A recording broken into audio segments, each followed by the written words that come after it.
कथा श्रवण करा. शुकदेवजी महाराज आणि राजा परीक्षितीचा संवाद जिथे घडला आणि या भूमीवर ज्ञान आणि भक्ती या दोघांनी कथा श्रवण केली. म्हणून या भूमीची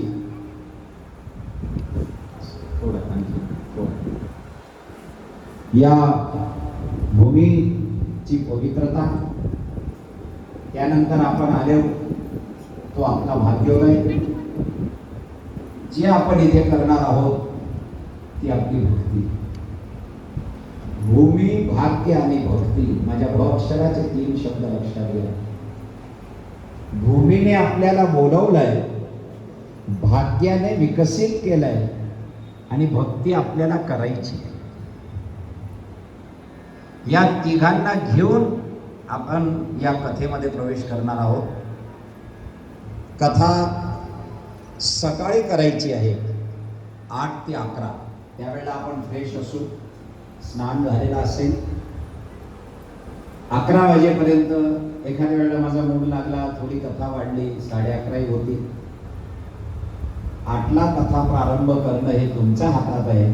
कथा केव्हा बंद करायची ते माझ्या हातात.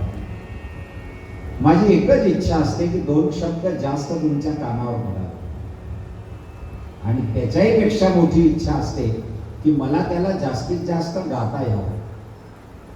रवींद्रनाथ टागोरांना विचारलं की भगवान को किसने कितना गाया, तर रवींद्रनाथ टागोरांनी उत्तर दिलं की जिसको जितना समझ में आया उसने उतना ही गाया. ती अलौकिक कथा आहे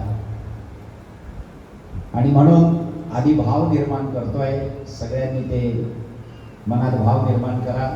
इथे दुसरं कोणी बाहेरचं येणार नाही. एका सणावर बसून कथा ऐका. एका सण या शब्दाचा अर्थ आहे पहिल्या दिवशी ज्या जागेवर बसला हा त्याच जागेवर बसून कथा ऐका.